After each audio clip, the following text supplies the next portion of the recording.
नमस्कार दोस्तों, teaching with Shivam में आप सभी का हार्दिक स्वागत है। तो आज की क्लास में हम देखेंगे साहित्य हिंदी से संबंधित 100 अति महत्वपूर्ण प्रश्न MCQ। देखते हैं आप कितना हल कर पाते हैं। तो पहला प्रश्न हमारा क्या कहता है। तो भारतीय आर्य भाषा परिवार की भाषाओं का मूल स्रोत कौन सी भाषा है। तो आर्यों की जो भाषा थी, आर्य परिवार की जो भाषा थी, उसका मूल स्रोत कौन सी भाषा थी। हिंदी, वैदिक संस्कृत, मराठी या लौकिक संस्कृत। तो भारतीय आर्य भाषा जो परिवार की भाषाओं का मूल स्रोत थी वो थी वैदिक संस्कृत। तो इस क्वेश्चन का जो करेक्ट आंसर है वो है वैदिक संस्कृत। आइए चलते हैं अगले प्रश्न पर। अगला प्रश्न हमारा क्या कहता है। तो अगले प्रश्न की हम बात करें, तमिल, तेलुगु, कन्नड़ और मलयालम भाषाएं किस भाषा परिवार से संबंध रखती हैं। यानी कि तमिल, तेलुगु, कन्नड़ और मलयालम भाषाएं किस भाषा परिवार से संबंध रखती हैं। ऑप्शन आ भारतीय आर्य भाषा परिवार, ऑप्शन बा भारत यूरोपीय भाषा परिवार, ऑप्शन दा द्रविड़ परिवार, ऑप्शन दा आधुनिक भारतीय आर्य भाषा परिवार। तो बताइए। तो इस क्वेश्चन का जो करेक्ट आंसर है वो है ऑप्शन दा द्रविड़ परिवार। द्रविड़ परिवार से तमिल, तेलुगु, कन्नड़ और मलयालम भाषाएं जो भाषा परिवार है उससे संबंध रखती हैं। किससे? द्रविड़ परिवार से। आइए चलते हैं अगले प्रश्न पर। अगला प्रश्न हमारा क्या कहता है। तो अगले प्रश्न की बात करें, भाषा का मूल रूप कौन सा है। तो भाषा का मूल रूप कौन सा है। ऑप्शन आ लिखित रूप, ऑप्शन बा मौखिक रूप, ऑप्शन सा मानक रूप, ऑप्शन दा साहित्यिक रूप। तो बताइए। तो भाषा का जो मूल रूप है वो है मौखिक रूप। तो इस क्वेश्चन का जो करेक्ट आंसर है वो है ऑप्शन नंबर बा। आइए चलते हैं अगले प्रश्न पर। अगला प्रश्न हमारा क्या कहता है। प्रश्न नंबर 4, खड़ी बोली हिंदी का साहित्यिक रूप किस शताब्दी में विकसित हुआ। तो जो खड़ी बोली है, तो खड़ी बोली का हिंदी का जो साहित्यिक रूप है वो कौन सी शताब्दी में विकसित हुआ था। ऑप्शन आ 18वीं शताब्दी, ऑप्शन बा 17वीं शताब्दी, ऑप्शन सा 19वीं शताब्दी, ऑप्शन दा 16वीं शताब्दी। तो खड़ी बोली हिंदी का जो साहित्यिक रूप था वो 19वीं शताब्दी में विकसित हुआ था। तो इस क्वेश्चन का करेक्ट आंसर है ऑप्शन सा 19वीं शताब्दी। आइए चलते हैं अगले प्रश्न पर। अगला प्रश्न हमारा क्या कहता है। तो प्रश्न 5 है, हिंदी को भारतीय संविधान में संघ की राजभाषा के रूप में कब मान्यता मिली थी। तो हिंदी के लिए भारतीय संविधान में संघ की राजभाषा के रूप में कब मान्यता मिली थी। ऑप्शन आ 14 सितंबर 1949, ऑप्शन बा 14 सितंबर 1948, ऑप्शन सा 14 सितंबर 1953, ऑप्शन दा 14 सितंबर 1950। तो बताइए इस क्वेश्चन का क्या आंसर है। तो इस क्वेश्चन की अगर हम बात करें तो इस क्वेश्चन का जो करेक्ट आंसर है वो ऑप्शन आ 14 सितंबर 1949 को हिंदी को भारतीय संविधान में संघ की राजभाषा के रूप में मान्यता मिली थी। नेक्स्ट अगला प्रश्न हमारा क्या कहता है। अगले प्रश्न की हम बात करें, जो हमारा अगला प्रश्न है प्रश्न 6, आचार्य महावीर प्रसाद द्विवेदी ने किस पत्रिका के माध्यम से खड़ी बोली हिंदी को परिष्कृत और परिमार्जित करने में महत्वपूर्ण भूमिका निभाई। तो आचार्य महावीर प्रसाद द्विवेदी ने कि कौन सी पत्रिका थी जिसमें खड़ी बोली हिंदी को परिष्कृत और परिमार्जित करने में क्या महत्वपूर्ण भूमिका अदा की थी। तो ऑप्शन आ चांद, ऑप्शन बा सुधा, ऑप्शन सा सरस्वती, ऑप्शन दा प्रताप। तो इस क्वेश्चन का जो करेक्ट आंसर है आचार्य महावीर प्रसाद द्विवेदी की जो पत्रिका वो है सरस्वती पत्रिका। ऑप्शन सा करेक्ट आंसर है सरस्वती पत्रिका। आइए चलते हैं अगले प्रश्न पर। नेक्स्ट प्रश्न हमारा क्या कहता है। अगले प्रश्न की हम बात करें, प्रश्न 7 है, उत्तर भारत की खड़ी बोली हिंदी दक्षिण में किस रूप में विकसित हुई थी। तो उत्तर भारत की जो खड़ी बोली हिंदी थी वो दक्षिण में किस रूप में विकसित हुई थी। ऑप्शन आ द्रविड़ हिंदी, ऑप्शन बा दक्कनी हिंदी, ऑप्शन सा दक्कनी उर्दू, ऑप्शन दा परिनिष्ठित हिंदी। तो इस क्वेश्चन का जो करेक्ट आंसर है वो है दक्कनी हिंदी। तो दक्कनी हिंदी के रूप में विकसित हुई थी दक्कनी हिंदी।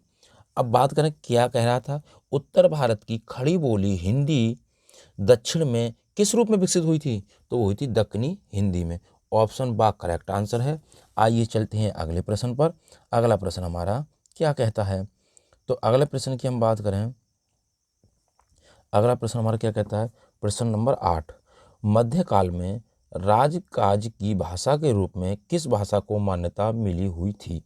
यानी कि मध्यकाल का जो समय था तो राजकाज की भाषा के रूप में किस भाषा को मान्यता मिली थी। तो ऑप्शन आ हिंदी, ऑप्शन बा उर्दू, ऑप्शन सा फारसी, ऑप्शन दा अरबी। तो किस भाषा को राजकाज की भाषा के रूप में मान्यता मिली थी, कब, मध्यकाल के समय में। तो इस क्वेश्चन का जो करेक्ट आंसर है वो है फारसी भाषा। फारसी भाषा ऑप्शन सा करेक्ट आंसर है, फारसी भाषा। अरबी भाषा और फारसी भाषा और पुर्तगाली भाषा के शब्दों को हमने बहुत ही ट्रिक और इजी यानी कि एक ट्रिक के माध्यम से सिखाया है। आप ज़िंदगी में कभी भी फारसी भाषा और अरबी भाषाओं को नहीं भूलेंगे। आप हमारे वीडियो को देखें, फारसी, अरबी और पुर्तगाली भाषाओं के जो शब्द होते हैं उनको हमने वो एक ट्रिक के माध्यम से, एक कहानी, एक स्टोरी के माध्यम से उन्हें समझाया है। आइए चलते हैं अगले प्रश्न पर। अगला प्रश्न हमारा क्या कहता है।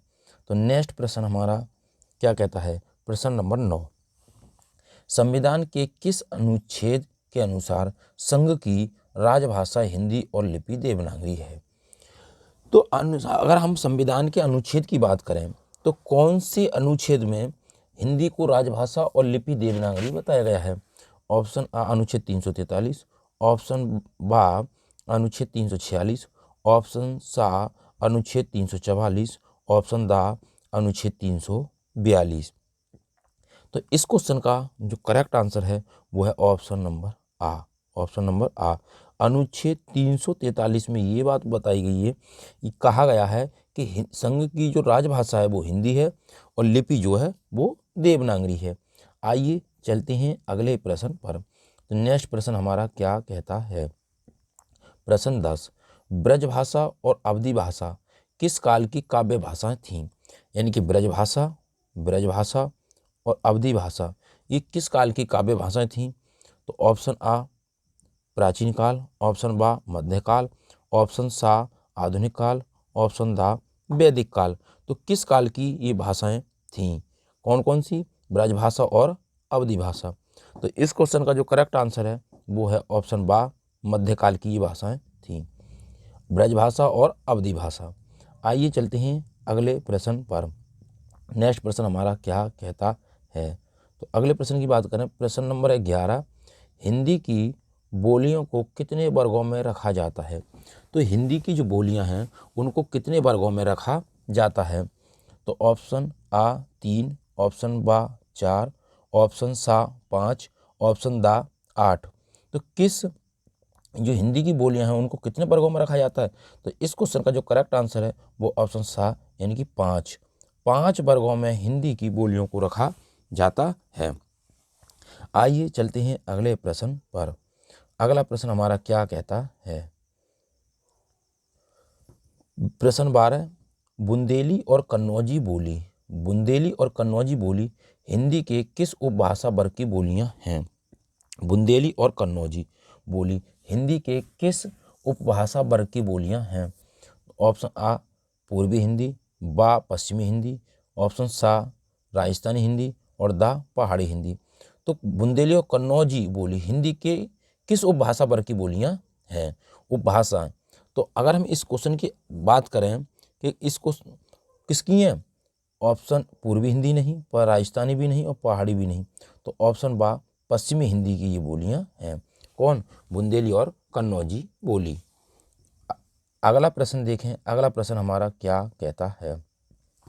प्रश्न नंबर 13 है, आधुनिक भारतीय आर्य भाषाओं का विकास किससे हुआ है? तो आधुनिक भारतीय आर्य भाषाओं का विकास किससे हुआ है? तो ऑप्शन आ संस्कृत, ऑप्शन बा हिंदी, ऑप्शन सा अपभ्रंश, ऑप्शन दा पाली या प्राकृत। तो इस क्वेश्चन का जो हमारा करेक्ट आंसर है वो है अपभ्रंश। अपभ्रंश ऑप्शन सा करेक्ट आंसर है। आधुनिक भारतीय आर्य भाषाओं का विकास अपभ्रंश भाषा से हुआ है। किससे हुआ है? अपभ्रंश भाषा से हुआ है। आइए चलते हैं अगले प्रश्न पर। नेक्स्ट प्रश्न क्या कहता है हमारा, इस क्वेश्चन की हम बात करें, ये अगला क्वेश्चन नंबर 14, भोजपुरी मूलतः किस प्रदेश की बोली है? तो भोजपुरी की मूलतः किस प्रदेश की बोली है? ऑप्शन आ राजस्थान, ऑप्शन बा बिहार, ऑप्शन सा मध्य प्रदेश, ऑप्शन दा उत्तर प्रदेश। तो भोजपुरी मूलतः किस प्रदेश की बोली है? तो ऑप्शन बा बिहार की मूलतः बोली है। आइए चलते हैं अगले प्रश्न पर। अगला प्रश्न क्या कहता है, अगले प्रश्न की हम बात करें, मानक हिंदी का विकास किस बोली से हुआ है? तो मानक हिंदी का विकास किस बोली से हुआ है? तो अगर मानक हिंदी की हम बात करें, ऑप्शन आ खड़ी बोली हिंदी, ऑप्शन बा ब्रजभाषा, ऑप्शन सा अवधी भाषा, ऑप्शन दा बांगरू भाषा। तो मानक हिंदी का जो विकास हुआ है वो ऑप्शन आ करेक्ट आंसर है, खड़ी बोली हिंदी से मानक हिंदी का विकास हुआ है। अगले क्वेश्चन पर चलते हैं। अगला क्वेश्चन हमारा क्या कहता है, तो इस क्वेश्चन की बात करें, क्वेश्चन नंबर 16 है, भाषा के संदर्भ में अशुद्ध तथ्य कौन सा है? तो भाषा के संदर्भ में अशुद्ध तथ्य देखना है आपको। ऑप्शन आ भाषा अर्जित संपत्ति है, ऑप्शन बा भाषा सामाजिक वस्तु नहीं है, ऑप्शन सा भाषा परिवर्तनशील है, ऑप्शन दा भाषा अनुकरण द्वारा अर्जित की जाती है। तो भाषा की बात करें, भाषा अर्जित संपत्ति, ये बात सही है। भाषा परिवर्तनशील है, ये भी बात सही है। भाषा अनुकरण द्वारा सीखी जाती है, ये भी बात सही है। लेकिन कह रहा है ये अशुद्ध तथ्य बताना है आपको, अशुद्ध तथ्य कौन सा है? तो ये कह रहा है भाषा सामाजिक वस्तु नहीं है, नहीं है। तो इसका मतलब ये है करेक्ट आंसर है, ऑप्शन बा इस क्वेश्चन का करेक्ट आंसर है। चलते हैं अगले प्रश्न पर। अगला प्रश्न हमारा क्या कहता है, इस क्वेश्चन की हम बात करें, प्रश्न नंबर 17 है, लिपि के विकास क्रम में पहली लिपि कौन सी है? तो लिपि के विकास क्रम में पहली लिपि कौन सी है? ऑप्शन आ भाव मूलक लिपि, ऑप्शन बा सूत्र लिपि, ऑप्शन सा चित्रलिपि, ऑप्शन दा प्रतीकात्मक लिपि। तो बताएं इस क्वेश्चन का करेक्ट आंसर क्या है? तो इस क्वेश्चन के हम करेक्ट आंसर की बात करें तो लिपि के विकास क्रम में जो पहली लिपि है वो ऑप्शन सा चित्रलिपि है। तो इस क्वेश्चन का जो करेक्ट आंसर है वो ऑप्शन सा चित्रलिपि, चित्रलिपि। चलते हैं अगले प्रश्न पर। नेक्स्ट क्वेश्चन क्या कहता है, इस क्वेश्चन की बात करें, प्रश्न नंबर 18, मैथिल कोकिल किसे कहा जाता है? यानी कि मैथिल कोकिल किसे कहा जाता है? ऑप्शन आ विद्यापति, ऑप्शन बा बिहारी, ऑप्शन सा कलेक्टर सिंह केसरी और ऑप्शन दा घनानंद। तो मैथिल कोकिल किसे कहा जाता है? तो मैथिल कोकिल की बात करें तो ऑप्शन आ करेक्ट आंसर है, विद्यापति को मैथिल कोकिल के नाम से जाना जाता है। तो इस क्वेश्चन का करेक्ट आंसर विद्यापति है। चलते हैं अगले प्रश्न पर। नेक्स्ट क्वेश्चन, प्रश्न 19, कृष्ण काव्य की अपार संपदा किस भाषा में है? तो कृष्ण काव्य की अपार संपदा कौन सी भाषा में है? ऑप्शन आ अवधी भाषा, ऑप्शन बा ब्रजभाषा, ऑप्शन सा खड़ी बोली, ऑप्शन दा मैथिली। तो कृष्ण काव्य की जो अपार संपदा है वो कौन सी भाषा में है? तो इस क्वेश्चन का करेक्ट आंसर बताएं। तो इस क्वेश्चन की अगर हम बात करें तो ब्रजभाषा, ब्रजभाषा, ब्रजभाषा करेक्ट आंसर है। ऑप्शन नंबर बा इस क्वेश्चन का करेक्ट आंसर है, यानी कि कृष्ण काव्य की अपार संपदा ब्रजभाषा में है। अब क्यों? क्योंकि कृष्ण के रसिया कैसे थे? ब्रज में। रसिया कैसे गाते थे? वो ब्रजभाषा में रसिया। तो चलते हैं अगले प्रश्न पर। कहते हैं ना ब्रज के रसिया।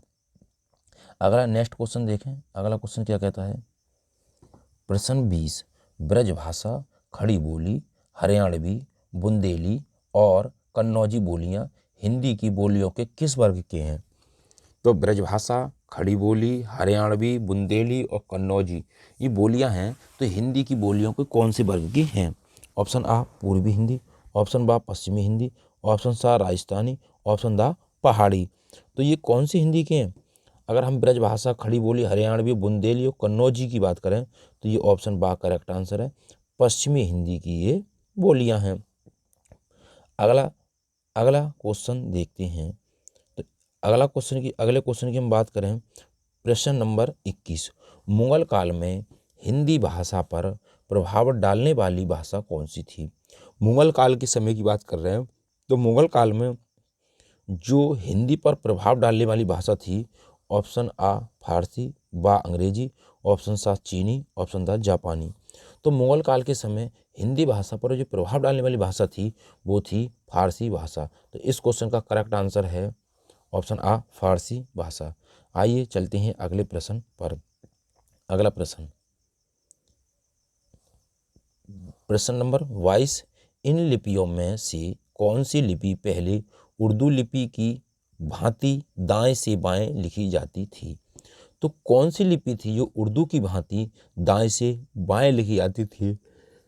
ऑप्शन आ ब्राह्मी लिपि, ऑप्शन बा खरोष्टी लिपि, ऑप्शन सा चित्रलिपि, ऑप्शन दा सूत्र लिपि। तो कौन सी थी जो उर्दू की भांति लिखी जाती थी? तो इस क्वेश्चन का जो करेक्ट आंसर है वो है खरोष्टी लिपि। खरोष्टी लिपि भी उर्दू की भांति लिखी जाती थी, यानी कि दाएं से बाएं। अगला क्वेश्चन देखते हैं, प्रश्न नंबर 23, देवनागरी लिपि में हिंदी के अतिरिक्त और कौन सी भाषा लिखी जाती है? यानी कि देवनागरी लिपि में हिंदी के अतिरिक्त और कौन सी भाषा लिखी जाती है? भाई हिंदी तो देवनागरी लिपि में लिखी जाती है, लेकिन और कौन सी भाषा है? तो ऑप्शन आ तमिल, ऑप्शन बा बंगला, ऑप्शन सा पंजाबी, ऑप्शन दा मराठी। तो कौन सी भाषा है? तो इस क्वेश्चन का जो करेक्ट आंसर है वो है मराठी भाषा। ऑप्शन दा करेक्ट आंसर है, मराठी भाषा भी देवनागरी लिपि में लिखी जाती है। चलते हैं अगले क्वेश्चन पर। अगले क्वेश्चन की बात करें, क्वेश्चन नंबर है 24। क्वेश्चन नंबर 24, मेवाती और हड़ौती बोलियां हिंदी में किस वर्ग की बोलियां हैं? तो मेवाती और हड़ौती, ऑप्शन नंबर ए पहाड़ी, ऑप्शन बा राजस्थानी, ऑप्शन सा बिहारी, ऑप्शन दा पश्चिमी हिंदी। तो बताइए ये कौन से, इसका क्वेश्चन का आंसर क्या है? पहाड़ी है, राजस्थानी है, बिहारी है या पश्चिमी हिंदी है? मेवाती और हड़ौती। तो मेवाती हड़ौती की अगर हम बात करें तो ये राजस्थानी बोली है, उस हिंदी वर्ग की बोलियां हैं। तो इस क्वेश्चन का जो करेक्ट आंसर है वो है राजस्थानी। क्या आंसर है? राजस्थानी। चलते हैं अगले प्रश्न पर। अगला प्रश्न हमारा क्या कहता है? नेक्स्ट क्वेश्चन देखें। अगला क्वेश्चन प्रश्न 25, अधिकतर भारतीय भाषाओं की लिपियों का विकास किस प्राचीन लिपि से हुआ है? तो अधिकतर भारतीय भाषाओं की जो लिपियों का विकास है वो कौन सी प्राचीन लिपि से हुआ है? तो ऑप्शन आ ब्राह्मी लिपि, ऑप्शन बा खरोष्टी लिपि, ऑप्शन सा कुटिल लिपि, ऑप्शन दा शारदा लिपि। तो कौन सी लिपि से हुआ है? अधिकतर भारतीय भाषाओं की लिपियों का विकास किस प्राचीन लिपि से हुआ है? तो अगर हम इस क्वेश्चन का करेक्ट आंसर की बात करें तो ऑप्शन आ करेक्ट आंसर है, ब्राह्मी लिपि से हुआ है। तो इस क्वेश्चन का करेक्ट आंसर ब्राह्मी लिपि। चलते हैं नेक्स्ट क्वेश्चन पर। अगला क्वेश्चन हमारा क्या कहता है? प्रश्न 26, इनमें से हिंदीतर भाषी राज्य कौन सा है? जो ऐसा राज्य कौन सा है जो अधिकतर क्या है, हिंदीतर भाषी राज्य है? ऑप्शन आ उत्तर प्रदेश, ऑप्शन बा मध्य प्रदेश, ऑप्शन सा बिहार, ऑप्शन दा महाराष्ट्र। तो कौन सा राज्य है? तो इस क्वेश्चन का जो करेक्ट आंसर है वो है महाराष्ट्र। ऑप्शन दा करेक्ट आंसर है महाराष्ट्र। चलते हैं अगले प्रश्न पर। अगला प्रश्न हमारा क्या कहता है?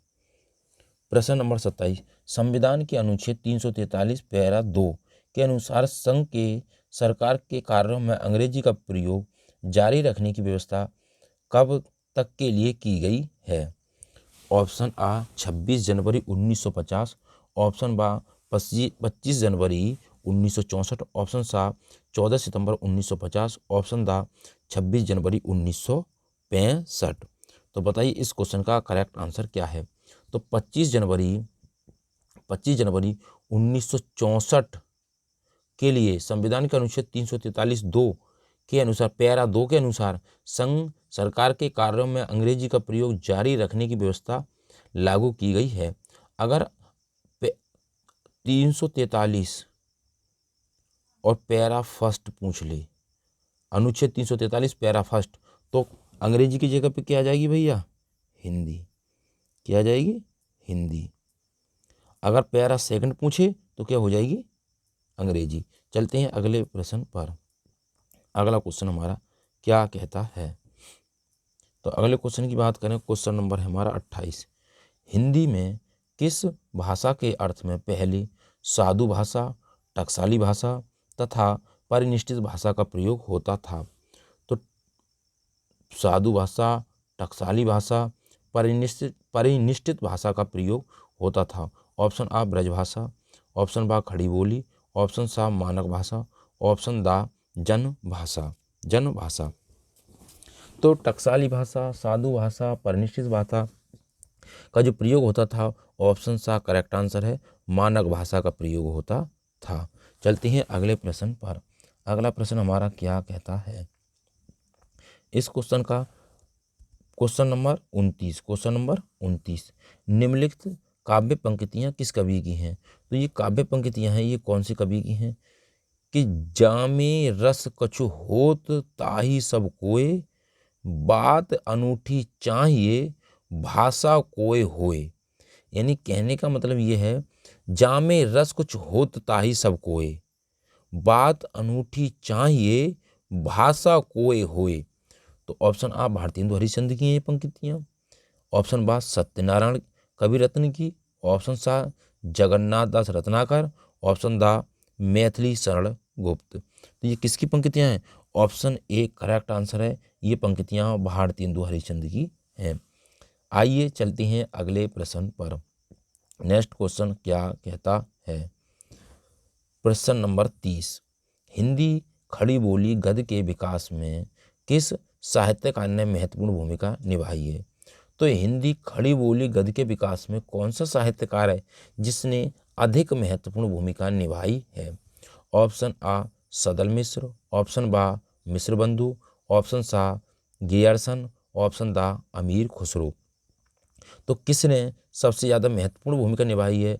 तो इस क्वेश्चन का जो करेक्ट आंसर है वो है सदल मिश्र। ऑप्शन आ करेक्ट आंसर है, सदल मिश्र ने हिंदी खड़ी बोली गद्य के विकास में साहित्यकार के रूप में महत्वपूर्ण भूमिका निभाई है।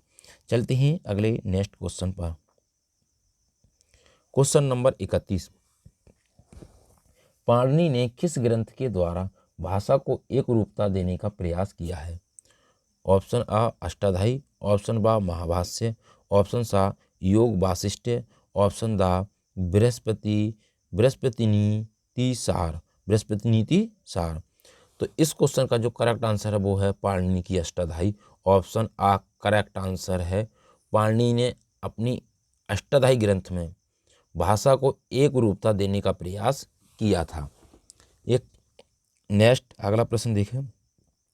अगला प्रश्न हमारा क्या कहता है। प्रश्न 32 है, पुरानी हिंदी को किस भाषा का समानार्थक माना गया है। तो पुरानी हिंदी को किस भाषा का समानार्थक माना गया है। ऑप्शन आ प्राकृतिक भाषा, ऑप्शन बा अपभ्रंश भाषा, सा पाली भाषा और दा लौकिक संस्कृत भाषा। तो पुरानी हिंदी को किस भाषा का समानार्थक माना गया है। तो इस क्वेश्चन का जो करेक्ट आंसर है वो माना गया ऑप्शन बा अपभ्रंश भाषा का करेक्ट आंसर है। चलते हैं अगले क्वेश्चन पर। प्रश्न नंबर 33, पश्चिमी हिंदी का उद्भव किस अपभ्रंश से हुआ है। तो पश्चिमी हिंदी का अपभ्रंश किस अपभ्रंश से हुआ है। ऑप्शन शौरसेनी, ऑप्शन बा मागधी, ऑप्शन सा अर्धमागधी, ऑप्शन दा पैचासी। तो पश्चिमी हिंदी का उद्भव किस अपभ्रंश से हुआ है। तो इस क्वेश्चन का जो करेक्ट आंसर है वो है ऑप्शन ए शौरसेनी अपभ्रंश से हुआ है। यानी कि पश्चिमी हिंदी का उद्भव किस से हुआ है? तो पश्चिमी हिंदी का जो हुआ है वो शौरसेनी अपभ्रंश से हुआ है। पश्चिमी, अगर हम पश्चिमी की बात करें तो ज़रा इधर ध्यान रखें, ये है गुजरात वाला इलाका। तो भारत के नक्शे में एक इस टाइप की वो आती है, ये किसका मुंह है? तो ये शेर टाइप का मुंह है। ये पश्चिम का इलाका है। कैसा इलाका है? पश्चिम का इलाका, पश्चिम का इलाका है ये। तो पश्चिम के इलाका में कैसा मुंह है? शेर जैसा, शेर जैसा मुंह है। तो पश्चिमी हिंदी का उद्भव हुआ किसे? शेर बोलें तो शौरसेनी से, शौरसेनी से हुआ है। चलते हैं अगले प्रश्न पर। नेक्स्ट प्रश्न हमारा क्या कहता है? प्रश्न नंबर 34, पूर्वी हिंदी की बोलियां अपभ्रंश के किस रूप से विकसित हुई हैं? तो पूर्वी हिंदी की जो बोलियां हैं वो अपभ्रंश के किससे विकसित हुई हैं? तो पूर्वी हिंदी की बात करें, ऑप्शन आ मागधी, ऑप्शन बा अर्धमागधी, ऑप्शन सा शौरसेनी, ऑप्शन दा पेचासी, पेसाची, पेसाची। तो आज चलते हैं अगले, यानी कि इस क्वेश्चन का जो करेक्ट आंसर है वो है हिंदी की बोलियां अपभ्रंश के किस रूप से विकसित हुई हैं? तो वो हुई हैं अर्धमागधी अपभ्रंश से। इस क्वेश्चन का करेक्ट आंसर है ऑप्शन नंबर बा अर्धमागधी। आइए चलते हैं अगले प्रश्न पर। प्रश्न नंबर 35, भाषा विज्ञान के किस खंड में पद से वाक्य बनाने की प्रक्रिया का, यानी कि पद से वाक्य बनाने की प्रक्रिया का वर्णनात्मक, तुलनात्मक तथा ऐतिहासिक दृष्टि से अध्ययन होता है? तो अब हम एक बात आए आपके लिए, ऑप्शन आ पद विज्ञान, ऑप्शन बा ध्वनि विज्ञान, ऑप्शन सा वाक्य विज्ञान, ऑप्शन दा अर्थ विज्ञान। तो हम बात करें भाषा की सबसे छोटी इकाई कौन सी है?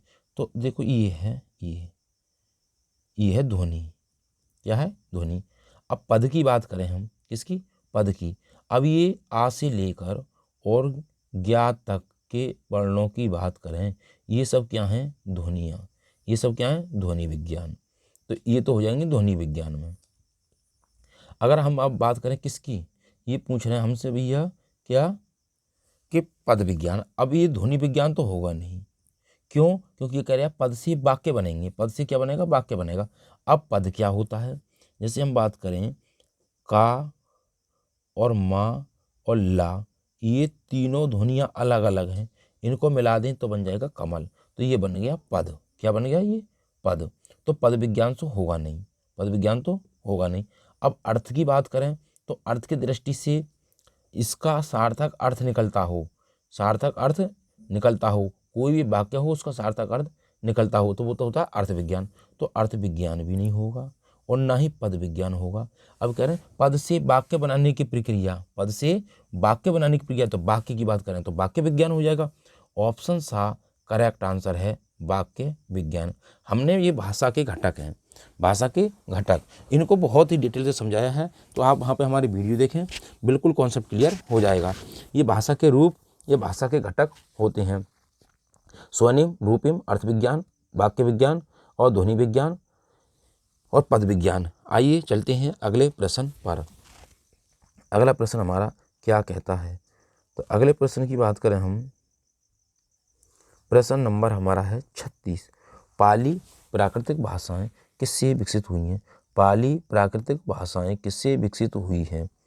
ऑप्शन ए लौकिक संस्कृत, ऑप्शन बा पुरानी हिंदी, ऑप्शन सा शौरसेनी, ऑप्शन दा वैदिक संस्कृत, वैदिक संस्कृत। तो पाली और प्राकृतिक भाषाएं जो विकसित हुई हैं वो किससे हुई हैं? वैदिक संस्कृत से हुई हैं। तो इस क्वेश्चन का करेक्ट आंसर है ऑप्शन दा वैदिक संस्कृत। आइए चलते हैं अगले प्रश्न पर। अगला प्रश्न हमारा क्या कहता है? प्रश्न नंबर हमारा 37 है, भाषा के संदर्भ में महात्मा गांधी ने किसका समर्थन किया? यानी कि भाषा के संदर्भ में महात्मा गांधी ने किसका समर्थन किया? ऑप्शन आ हिंदी, ऑप्शन बा हिंदुस्तानी, ऑप्शन सा हिंदुई, ऑप्शन दा उर्दू। तो कौन सी भाषा का महात्मा गांधी ने समर्थन किया था भाषा के संदर्भ में? तो इस क्वेश्चन का जो करेक्ट आंसर है वो है ऑप्शन नंबर बा हिंदुस्तानी भाषा। यानी कि हिंदुस्तानी भाषा के संदर्भ में महात्मा गांधी ने हिंदुस्तानी का समर्थन किया था। आइए चलते हैं नेक्स्ट क्वेश्चन। क्वेश्चन नंबर हमारा है 38, खड़ी बोली का दूसरा नाम क्या है? तो खड़ी बोली का दूसरा नाम क्या है?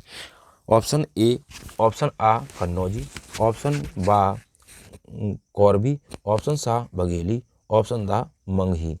तो खड़ी बोली की जो भाषा है उसका दूसरा नाम क्या है? इस क्वेश्चन का जो करेक्ट आंसर है वो ऑप्शन नंबर बा कौरवी। कौरवी को ही कहते हैं खड़ी बोली। कौरवी कहें खड़ी बोली कहें बात एक ही है। आइए चलते हैं अगले प्रश्न पर। नेक्स्ट क्वेश्चन हमारा क्या कहता है? प्रश्न नंबर हमारा है अवधि। अवधि बोली का केंद्र स्थान क्या है? तो अवधि बोली का केंद्र स्थान क्या है? ऑप्शन आ बस्ती, ऑप्शन बा बाराबंकी, ऑप्शन सा बहराइच, ऑप्शन दा अयोध्या। तो अवधि बोली का केंद्र स्थान क्या है? तो इस क्वेश्चन के हम आंसर की बात करें तो अवधि बोली की बात करें तो ऑप्शन नंबर दा करेक्ट आंसर है। अयोध्या में अवधि बोली बोली जाती है। आइए चलते हैं अगले प्रश्न पर। अगला प्रश्न हमारा क्या कहता है? प्रश्न नंबर हमारा है 40। खड़ी बोली का प्रयोग साहित्यिक हिंदी खड़ी बोली के अर्थ के अतिरिक्त किस अर्थ में होता है? ऑप्शन आ शुद्ध अर्थ में, ऑप्शन बा दिल्ली मेरठ के आसपास की लोक बोली के अर्थ में, ऑप्शन सा लोक साहित्य की भाषा के अर्थ में, और ऑप्शन दा लोकगीतों की भाषा के अर्थ में। तो इस क्वेश्चन का जो करेक्ट आंसर है वो खड़ी बोली का प्रयोग साहित्यिक हिंदी खड़ी बोली के अर्थ में किसके अतिरिक्त प्रयोग होता है? तो लोक साहित्य की भाषा के अर्थ में प्रयोग होता है। इस क्वेश्चन का करेक्ट आंसर है ऑप्शन सा लोक साहित्य भाषा के अर्थ में। आइए चलते हैं अगले प्रश्न पर। क्वेश्चन नंबर हमारा 41 है। अपभ्रंश को पुरानी हिंदी कहने वाले प्रथम लेखक कौन थे? यानी कि अपभ्रंश को पुरानी हिंदी कहने वाले प्रथम लेखक कौन थे? ऑप्शन आ चंद्रधर शर्मा गुलेरी, ऑप्शन बा रामचंद्र शुक्ल, ऑप्शन सा जॉर्ज गियर्सन, ऑप्शन दा शिव सिंह सेंगर। इस क्वेश्चन का जो करेक्ट आंसर है अपभ्रंश को पुरानी हिंदी कहने वाले व्यक्ति थे चंद्रधर शर्मा गुलेरी। तो इस क्वेश्चन का करेक्ट आंसर है ऑप्शन आ चंद्रधर शर्मा गुलेरी अपभ्रंश को पुरानी हिंदी कहने वाले प्रथम लेखक थे। नेक्स्ट क्वेश्चन देखें। अगला क्वेश्चन हमारा क्या कहता है? प्रश्न नंबर हमारा 42 है। अपभ्रंश के प्रथम महाकवि कौन थे? तो अपभ्रंश के प्रथम महाकवि कौन थे? ऑप्शन आ हेमचंद्र, ऑप्शन बा स्वयंभू, ऑप्शन दा जोइंदू, ऑप्शन दा रामचंद्र। तो अपभ्रंश के प्रथम महाकवि की जब बात आए तो भैया आंसर हो जाएगा हमारा स्वयंभू। कौन? स्वयंभू। करेक्ट आंसर हमारा ऑप्शन बा स्वयंभू। चलते हैं नेक्स्ट क्वेश्चन पर। अगला क्वेश्चन हमारा क्या कहता है? राजभाषा अधिनियम में संशोधन कब हुआ था? तो राजभाषा जो अधिनियम है उसमें संशोधन कब हुआ था? ऑप्शन आ सन 1960, ऑप्शन बा सन 1967, ऑप्शन सा सन 1965, ऑप्शन दा सन 1969 में। तो राजभाषा अधिनियम में संशोधन कब हुआ था? तो इस क्वेश्चन का जो करेक्ट आंसर हमारा 1967। ऑप्शन नंबर बा करेक्ट आंसर है। सन 1967 में राजभाषा अधिनियम में संशोधन किया गया था। चलते हैं नेक्स्ट क्वेश्चन पर। अगला क्वेश्चन हमारा क्या कहता है? 45 नंबर का प्रश्न है। सन 1955 में राष्ट्रपति ने जिस राजभाषा आयोग की नियुक्ति की उसमें कितने सदस्य थे? ऑप्शन आ 5, ऑप्शन वा 11, ऑप्शन सा 21, ऑप्शन दा 7। तो उस समय कितने सदस्य थे? इस क्वेश्चन का जो करेक्ट आंसर है वो है 21। कितने सदस्य थे? 21 सदस्य थे। आइए चलते हैं अगले प्रश्न पर। नेक्स्ट क्वेश्चन क्या कहता है? प्रश्न नंबर 46। हिंदी हिंदुस्तानी के भाषा संबंधी विवाद में किसके नेतृत्व में हिंदी की विजय हुई थी? यानी कि हिंदी हिंदुस्तानी की भाषा संबंधी विवाद में किसके नेतृत्व में हिंदी की विजय हुई थी? ऑप्शन आ आचार्य महावीर प्रसाद द्विवेदी, ऑप्शन बा महात्मा गांधी, ऑप्शन सा पुरुषोत्तम दास टंडन, ऑप्शन दा बाबू शिव प्रसाद। तो इस क्वेश्चन का जो करेक्ट आंसर है हिंदू हिंदुस्तानी के भाषा संबंधी विवाद में आचार्य महावीर प्रसाद द्विवेदी नेतृत्व में हिंदी की विजय हुई थी। ऑप्शन ए करेक्ट आंसर आचार्य महावीर प्रसाद द्विवेदी। आइए चलते हैं अगले प्रश्न पर। प्रश्न नंबर 47 है। पंडित किशोरीदास वाजपेयी ने 19वीं शताब्दी के पूर्वार्ध को किस युग के नाम से अभिहित किया था? ऑप्शन ए भारतीय हिंदू युग, ऑप्शन बा लाल युग, ऑप्शन सा खड़ी बोली हिंदी युग, ऑप्शन द आधुनिक युग। तो उस समय पंडित किशोरी प्रसाद वाजपेयी ने लाल युग के नाम से, ऑप्शन बा करेक्ट आंसर है लाल युग, लाल युग पूर्वार्ध को लाल युग के नाम से अभिहित किया था 19वीं शताब्दी को। अगला प्रश्न देखें, नेक्स्ट क्वेश्चन क्या कहता है हमारा, नेक्स्ट क्वेश्चन क्या कहता है, आइए, किस शताब्दी को हिंदी का प्रचार युग कहा जाता है, यानी कि कौन सी शताब्दी है जिसे हिंदी का प्रचार युग कहा जाता है। ऑप्शन ए 20वीं शताब्दी, ऑप्शन बा 18वीं शताब्दी, ऑप्शन सा 19वीं शताब्दी, ऑप्शन दा 17वीं शताब्दी। तो बताइए किसको कहा जाता है हिंदी का प्रचार युग। तो इस क्वेश्चन का जो करेक्ट आंसर है वो है ऑप्शन सा 19वीं शताब्दी को हिंदी का प्रचार युग कहा जाता है, ऑप्शन सा करेक्ट आंसर है। आइए चलते हैं अगले प्रश्न पर। प्रश्न नंबर हमारा है 49, मंडयाली का संबंध किससे है। तो मंडयाली भाषा का संबंध किससे है। ऑप्शन ए राजस्थानी, ऑप्शन बा पहाड़ी, ऑप्शन सा बिहारी, ऑप्शन दा पश्चिमी हिंदी। तो बताएं मंडयाली का संबंध कौन सी भाषा से है। तो मंडयाली की हम बात करें, इस क्वेश्चन का जो करेक्ट आंसर है ऑप्शन बा पहाड़ी। तो पहाड़ी हिंदी से मंडयाली भाषा का संबंध है। आइए चलते हैं अगले प्रश्न पर। प्रश्न नंबर हमारा है 50, पूर्वी हिंदी के अंतर्गत कौन सी बोली आती है। पूर्वी हिंदी के अंतर्गत कौन सी बोली आती है। ऑप्शन ए बांगरू, ऑप्शन बा ब्रजभाषा, ऑप्शन सा मैथिली, ऑप्शन दा अवधी। तो पूर्वी हिंदी के अंदर कौन सी बोली आती है, तो बताएं कौन सी बोली आती है। इस क्वेश्चन का जो करेक्ट आंसर है वो हमारा ऑप्शन नंबर दा अवधी भाषा पूर्वी हिंदी के अंदर आती है, अवधी भाषा।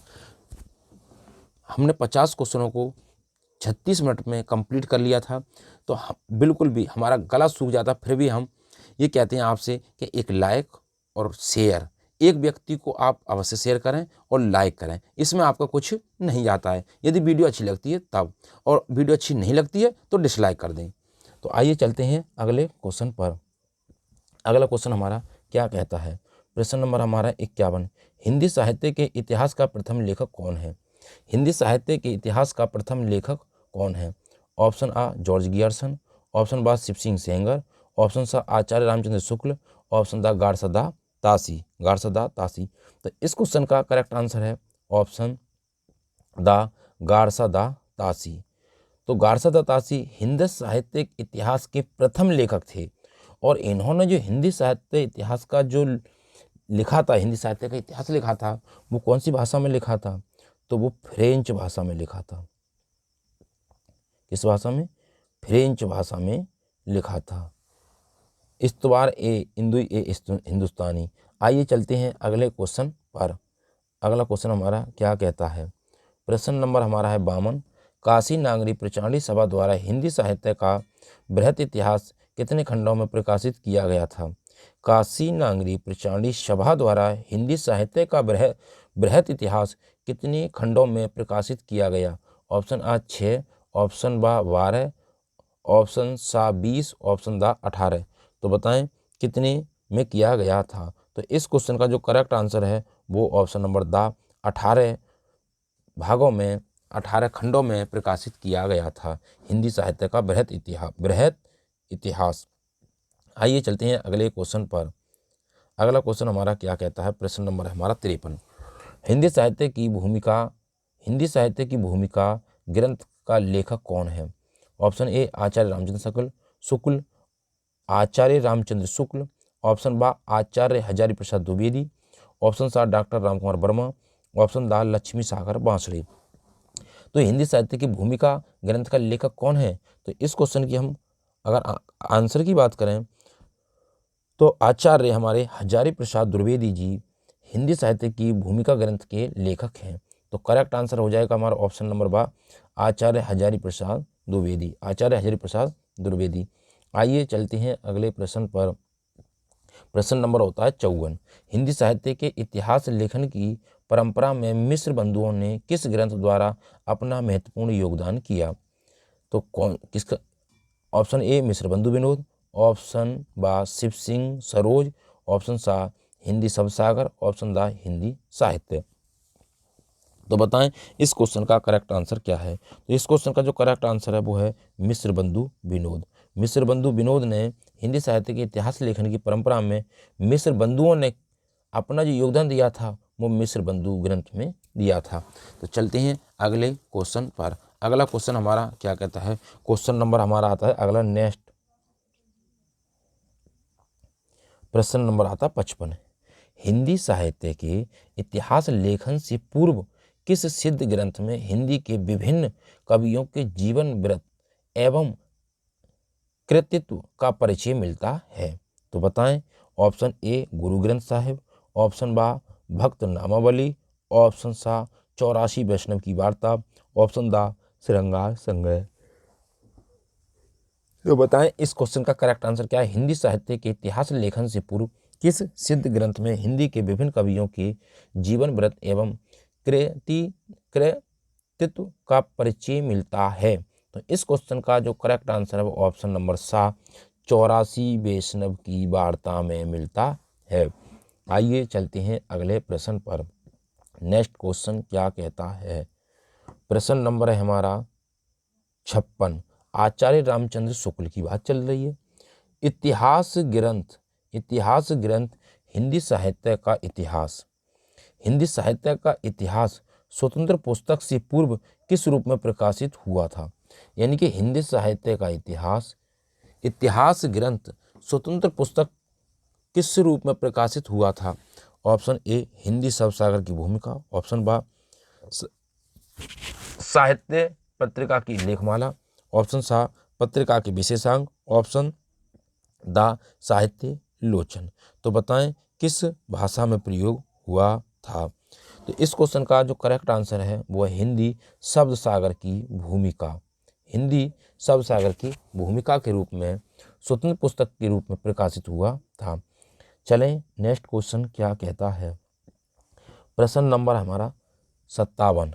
The modern vernacular literature of Hindustan का लेखक कौन है। तो the modern vernacular literature of Hindustan का लेखक कौन है। Option A George Grierson, option B Garcin de Tassy, option C Rene Wellek, option D Gilchrist. तो the modern vernacular literature of Hindustan के लेखक हैं option A George Grierson. Super TET की परीक्षा में पूछा हुआ प्रश्न है। टेट की परीक्षा में 2 प्रश्न अवश्य पूछे जाते हैं, एक तो जॉर्ज गियर्सन वाला और एक गार्सा दा तासी वाला। तो गार्सा दा तासी वाला प्रश्न पहले हो चुका है और ये जो क्वेश्चन है the modern vernacular literature of Hindustan वो है जॉर्ज गियर्सन ने लिखा था। आइए चलते हैं अगले प्रश्न पर। जरा इधर ध्यान दें, जॉर्ज में भी इसमें कन्फ्यूजन हो जाता है गार्सा दत्तासी और जॉर्ज गियर्सन में। जॉर्ज में ऊपर क्या लग रहा है आगत और मॉडर्न में भी क्या लग रहा है आगत। क्या लग रहा है आगत। तो आगत वर्ण आगत से मिला दें तो हो जाएगा जॉर्ज गियर्सन। चलते हैं अगले प्रश्न पर। अगला प्रश्न हमारा क्या कहता है, हिंदी साहित्य इतिहास की परंपरा में सर्वोच्च स्थान किस लेखक को मिला है। तो हिंदी साहित्य इतिहास की परंपरा में सर्वोच्च स्थान किस लेखक को मिला है।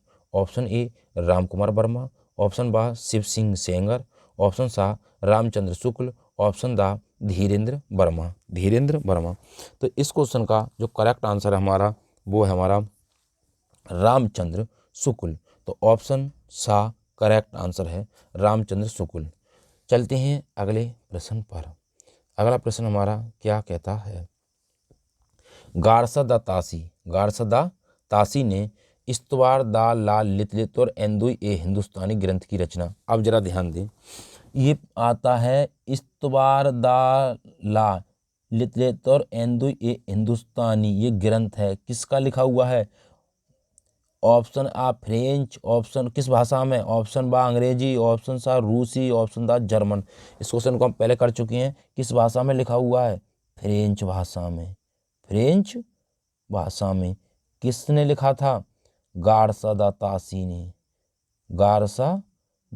हिंदी साहित्य को प्रथम बार पहले हिंदी साहित्य लिखने वाले प्रथम कौन थे? गारसादा तासी। कौन सा ग्रंथ लिखा था इन्होंने? हिंदी साहित्य का इतिहास किसमें लिखा था? तो वो लिखा था इस्तवार दा ला लितलितुर एंदुई ए हिंदुस्तानी। किस भाषा में? फ्रेंच भाषा में। फ्रेंच भाषा में। किसने? गारसादा तासी ने। जरा द मॉडर्न की अगर बात आई तो मॉडर्न की बात आई तो कौन आ जाएंगे? George Gierson. तो जॉर्ज में भी ऊपर क्या? आगत, और मॉडर्न में भी क्या? आगत। तो George Gierson the modern vernacular literature of Hindustan. और इस्तवार द लितलितुर एंदो ये हिंदुस्तानी ग्रंथ किसका है? गारसादा तासी का। किस भाषा में? फ्रेंच भाषा में। चलते हैं नेक्स्ट क्वेश्चन पर। दोनों का डाउट क्लियर हो चुका होगा। अगला प्रश्न हमारा क्या कहता है? प्रश्न नंबर 60। हिंदी साहित्य नामक इतिहास ग्रंथ का संपादन किसने किया? तो हिंदी साहित्य नामक इतिहास ग्रंथ का संपादन किसने किया? ऑप्शन आ डॉक्टर नागेंद्र, ऑप्शन बा डॉक्टर धीरेन्द्र वर्मा, ऑप्शन सा रामकुमार वर्मा, ऑप्शन द लक्ष्मी सागर बांसणी। तो किसने किया था? बताएं इस क्वेश्चन का करेक्ट आंसर क्या है? तो इस क्वेश्चन का करेक्ट आंसर है डॉक्टर धीरेन्द्र वर्मा।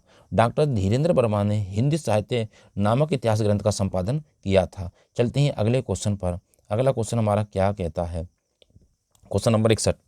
किस आलोचक ने आदिकाल को बीजपन काल कहा था? बीजपन काल किस ने कहा था आदिकाल को? तो option A Hazari Prasad Dwivedi, option बा महावीर प्रसाद द्विवेदी, ऑप्शन सा श्याम सुंदर दास, ऑप्शन दा हजारी प्रसाद द्विवेदी। तो बताएं किसने कहा था? तो बीजपन काल किसने कहा था? तो इस क्वेश्चन का करेक्ट आंसर है महावीर प्रसाद द्विवेदी। महावीर प्रसाद द्विवेदी। सुपर टेट की परीक्षा में पूछा हुआ प्रश्न है। सुपर टीटी तो एस टेट में पूछा हुआ प्रश्न है। एस टेट में कि बीजपन काल किसने कहा था आदिकाल को? तो महावीर प्रसाद द्विवेदी ने कहा था। महावीर प्रसाद द्विवेदी ने कहा था। आइए चलते हैं अगले प्रश्न पर। अगला प्रश्न क्या कहता है हमारा? नेक्स्ट क्वेश्चन, क्वेश्चन नंबर है 62। सरहपाद को हिंदी का प्रथम कवि किसने कहा था? सरहपाद को हिंदी का प्रथम कवि किसने कहा था? ऑप्शन ए मिश्र बंधु, ऑप्शन बा चंद्र शर्मा गुलेरी, ऑप्शन सा राहुल सांकृत्यायन, ऑप्शन दा हजारी प्रसाद द्विवेदी। हजारी प्रसाद द्विवेदी। तो बताएं इस क्वेश्चन का करेक्ट आंसर क्या है? तो इस क्वेश्चन का करेक्ट आंसर है हमारा राहुल सांकृत्यायन। तो राहुल सांकृत्यायन ने सरहपाद को हिंदी का प्रथम कवि माना है। सरहपाद को हिंदी का प्रथम कवि माना है। अगला देखें नेक्स्ट क्वेश्चन क्या कहता है? क्वेश्चन नंबर 63 है। आचार्य रामचंद्र शुक्ल ने हिंदी साहित्य के प्रारंभिक काल को किस नाम से अभिहित किया था? तो आचार्य रामचंद्र शुक्ल ने हिंदी साहित्य का जो पहला प्रारंभिक काल था उसको क्या नाम दिया था? तो इस क्वेश्चन का करेक्ट आंसर है हमारा, क्या नाम दिया था? आदिकाल को ही क्या कहा गया था? वीरगाथा काल। इस क्वेश्चन का करेक्ट आंसर है बा, ऑप्शन नंबर बा, वीरगाथा काल। और इसी काल को बीज बपन काल किसने कहा था? बीज बपन काल किसने कहा था? तो वो कहा था महावीर प्रसाद द्विवेदी ने। महावीर प्रसाद द्विवेदी ने बीज बपन काल, इसी काल को। चलते हैं अगले प्रश्न पर।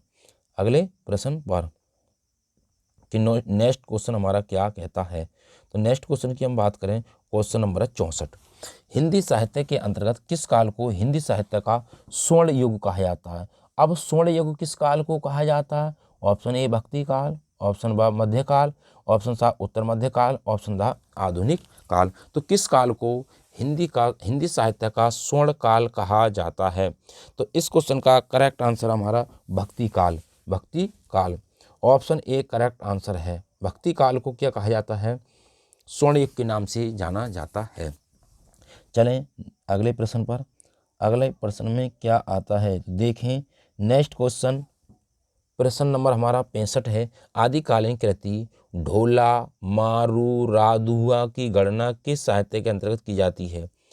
तो ढोला मारू राधुआ की गणना किस साहित्य के अंतर्गत की जाती है? ऑप्शन ए रासो साहित्य, ऑप्शन बा जैन साहित्य, ऑप्शन सा सिद्ध साहित्य, ऑप्शन दा लौकिक साहित्य। तो बताएं इस क्वेश्चन का करेक्ट आंसर क्या है? तो इस क्वेश्चन के करेक्ट आंसर की बात करें तो लौकिक, ऑप्शन दा करेक्ट आंसर है लौकिक साहित्य। ढोला हो, मारू हो, रादुआ हो, ये किसके अंतर्गत आते हैं? लौकिक साहित्य के अंतर्गत आती हैं। चलें अगले प्रश्न पर। नेक्स्ट क्वेश्चन हमारा क्या कहता है? प्रश्न नंबर 66। आदिकाल के अंतर्गत सरहपा, लुइपा, सवरपा आदि कवि किस साहित्य के हैं? तो किस साहित्य के हैं? ऑप्शन ए जैन साहित्य, ऑप्शन बा सिद्ध साहित्य, ऑप्शन सा लौकिक साहित्य, ऑप्शन दा रासो साहित्य। तो बताएं इस क्वेश्चन का करेक्ट आंसर क्या है? तो इस क्वेश्चन का जो करेक्ट आंसर है, चाहे सरहपा हो, चाहे लुइपा हो, चाहे सवरपा हो, ये सब के सब सिद्ध साहित्य के अंतर्गत आते हैं, सिद्ध साहित्य के अंतर्गत आते हैं। तो सिद्ध साहित्यों की संख्या कितनी है? तो वो 84। कितनी है? 84। अगले क्वेश्चन की बात करें तो अगला क्वेश्चन कौन सा है? नेक्स्ट क्वेश्चन देखें हम। अगला क्वेश्चन प्रश्न नंबर 67। आचार्य रामचंद्र शुक्ल के अनुसार हिंदी का प्रथम महाकाव्य कौन सा है? तो आचार्य रामचंद्र शुक्ल की बात आए तो हिंदी का प्रथम महाकाव्य कौन सा है? ऑप्शन ए पृथ्वीराज रासो, ऑप्शन बा बीसलदेव रासो, ऑप्शन सा संदेश रासक, ऑप्शन दा खुमान रासो। तो बताएं इस क्वेश्चन का करेक्ट आंसर क्या है 67 में नंबर का? तो आचार्य रामचंद्र शुक्ल के अनुसार हिंदी का प्रथम महाकाव्य कौन सा है? पृथ्वीराज रासो, पृथ्वीराज रासो। और इसके लेखक कौन हैं? तो आचार्य रामचंद्र शुक्ल के अनुसार पृथ्वीराज रासो, चंद्रवरदायी कौन है? तो अगले क्वेश्चन की बात करें, अगला क्वेश्चन कौन सा है? नेक्स्ट क्वेश्चन देखें, प्रश्न नंबर हमारा 68। आदिकाल की रूढ़ियों, परंपराओं और प्रवृत्तियों को समझने में किस पुस्तक से सहायता मिलती है? तो आदिकाल की जो रूढ़ियाँ हैं, परंपराएं हैं और प्रवृत्तियाँ हैं, उनको समझने में किस पुस्तक से सहायता मिलती है? ऑप्शन ए उक्ति व्यक्ति प्रकरण, ऑप्शन बा प्राकृत पेंगलम, ऑप्शन सा खालिक बारी, ऑप्शन दा श्रावकाचार। तो बताएं इस क्वेश्चन का करेक्ट आंसर क्या है? प्रश्न नंबर हमारा है 68। तो प्राकृत पेंगलम के आधार पर जो रूढ़ियाँ हैं, परंपरा हैं, प्रवृत्तियों को समझने में मदद मिलती है। आइए चलते हैं अगले प्रश्न पर। अभी प्रश्न हमने पूछा था इसलिए हमने उस समय आंसर नहीं बताया था। अगला है पृथ्वीराज रासो की रचयिता किसे माना जाता है? तो पृथ्वीराज रासो की जो रचयिता हैं वो कौन है? ऑप्शन ए नरपति नाले, ऑप्शन बा जगनिक, ऑप्शन सा चंद्रवरदायी, ऑप्शन दा गोरखनाथ। तो बताएं इस क्वेश्चन का करेक्ट आंसर है। तब तक हम चलते हैं उसी क्वेश्चन पर जो हमने अभी आपसे बात की थी कि आचार्य रामचंद्र शुक्ल के अनुसार हिंदी का प्रथम महाकाव्य कौन सा है? तो हमने बताया था कौन सा? पृथ्वीराज रासो। अब पृथ्वीराज रासो किसने लिखा था? तो हमने अभी को बताया था चंद्रवरदायी। कौन थे? चंद्रवरदायी। यहाँ हमने नहीं बताया था आपको क्योंकि ये क्वेश्चन आगे आने वाला था इसलिए नहीं बताया गया था। चलते हैं अगले प्रश्न पर, वहीं उसी क्वेश्चन पर पहुँचते हैं। तो बताएं इस क्वेश्चन का करेक्ट आंसर क्या है? नरपति नाले, जगनिक, चंद्रवरदायी या गोरखनाथ। तो इस क्वेश्चन का करेक्ट आंसर क्या है? वो चंद्रवरदायी। आइए चलते हैं अगले प्रश्न पर। अगला प्रश्न क्या कहता है? प्रश्न नंबर हमारा है 70। रासो काव्य परंपरा में गय काव्य कौन सा है? तो रासो काव्य परंपरा में गय काव्य कौन सा है? ऑप्शन ए बीसलदेव रासो, ऑप्शन बा परमाल रासो, ऑप्शन सा वर्ण रत्नाकर, ऑप्शन दा राउर बेल। तो रासो काव्य परंपरा में गय काव्य कौन सा है? तो इस क्वेश्चन का जो करेक्ट आंसर है वो है Bisaldev Raso, Bisaldev Raso. Option A correct answer है। चलते हैं नेक्स्ट क्वेश्चन पर। प्रश्न नंबर हमारा है, देखें 71वां प्रश्न है। दामोदर शर्मा द्वारा लिखित उक्ति व्यक्ति प्रकरण किस प्रकार का ग्रंथ है? दामोदर शर्मा द्वारा एक लिखित है उक्ति व्यक्ति प्रकरण, तो कैसा ग्रंथ है? ऑप्शन ए इतिहास ग्रंथ है, ऑप्शन बा भाषा सर्वेक्षण ग्रंथ है, ऑप्शन सा व्याकरण ग्रंथ है, ऑप्शन दा काव्य ग्रंथ है। तो बताएं इस क्वेश्चन का करेक्ट आंसर क्या है? तो इस क्वेश्चन का करेक्ट आंसर है व्याकरण ग्रंथ है। कैसा ग्रंथ है? व्याकरण ग्रंथ है। चलें नेक्स्ट क्वेश्चन पर। अगला क्वेश्चन हमारा क्या कहता है? अगले क्वेश्चन की हम बात करें, क्वेश्चन नंबर हमारा 72। आदिकाल में खड़ी बोली को काव्य की भाषा बनाने वाला पहला कवि कौन था? तो आदिकाल में खड़ी बोली को काव्य की भाषा बनाने वाला पहला कवि कौन है? ऑप्शन ए दामोदर शर्मा, ऑप्शन बा अमीर खुसरो, ऑप्शन सा चंद्रबरदाई, ऑप्शन दा सरहपा। तो बताएं इस क्वेश्चन का करेक्ट आंसर क्या है। क्वेश्चन नंबर हमारा 72 है। तो इस क्वेश्चन का जो करेक्ट आंसर है वो है अमीर खुसरो। अमीर खुसरो ऑप्शन नंबर बा करेक्ट आंसर है। अगले क्वेश्चन पर चलते हैं। क्वेश्चन नंबर हमारा है 73। आदिकालीन शिलांकित कृति का नाम क्या है जिसे गद्य पद मिश्रित चंपू काव्य की प्राचीनतम हिंदी कृति माना गया है। अब फिर समझे क्वेश्चन क्या कह रहा है कि आदिकालीन शिलांकित कृति का नाम क्या है जिसे गद्य पद मिश्रित चंपू काव्य की प्राचीनतम हिंदी कृति माना गया है। ऑप्शन ए वर्ण रत्नाकर, ऑप्शन बा खालिक बारी, ऑप्शन सा दो सुरबने, ऑप्शन दा राउरबेल। तो बताएं इस क्वेश्चन का करेक्ट आंसर क्या है। तो इस क्वेश्चन का जो करेक्ट आंसर है ऑप्शन नंबर दा राउरबेल है। अगले प्रश्न पर चलते हैं। नेक्स्ट क्वेश्चन क्या कहता है, अमीर खुसरो किस तरह की रचनाओं के प्रसिद्ध रहे हैं। तो अमीर खुसरो किस प्रकार के लिए कैसी रचना करते थे, वो क्यों प्रसिद्ध थे। ऑप्शन ए पहेलियाँ मुकरियाँ, ऑप्शन बा गजल, ऑप्शन सा गीत, ऑप्शन दा दोहे। तो बताएं इस क्वेश्चन का करेक्ट आंसर क्या है। तो इस क्वेश्चन की करेक्ट आंसर की बात करें, पहेलियाँ और मुकरियाँ गाया करते थे कौन, अमीर खुसरो। अमीर खुसरो। चलते हैं अगले प्रश्न पर। नेक्स्ट क्वेश्चन क्या कहता है। क्वेश्चन नंबर हमारा है 75। आदिकालीन साहित्य में वीर रस की रचनाओं में किस शैली का प्रयोग किया गया है। तो आदिकालीन की जो रचना है उनमें कौन सी शैली का प्रयोग किया गया है वीर रस में। तो next Pingal, option A B Dingal, option C दोहा चौपाई, ऑप्शन दा कवित या सवैया। तो आदिकालीन साहित्य में वीर रस की रचनाओं में जो शैली प्रयोग की गई है वो है ऑप्शन बा डिंगल। कौन सी, डिंगल। डिंगल और पिंगल दो भाषाएं थीं, ये आदिकालीन भाषाएं थीं। आदिकाल में कौन सी भाषाएं थीं, ये डिंगल और पिंगल, डिंगल और पिंगल। और जो मैथिली शरण गुप्त ने जो लिखा है